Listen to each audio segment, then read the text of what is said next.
అమ్మా భవాని లోకాల నేలే ఓంకార రూపమమ్మా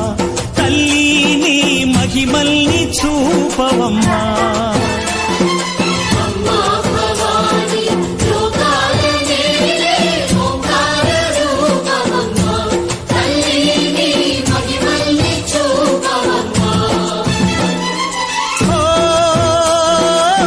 సృష్టికే దీపమా శక్తికే మూలమా సింహరథమే నీదమ్మా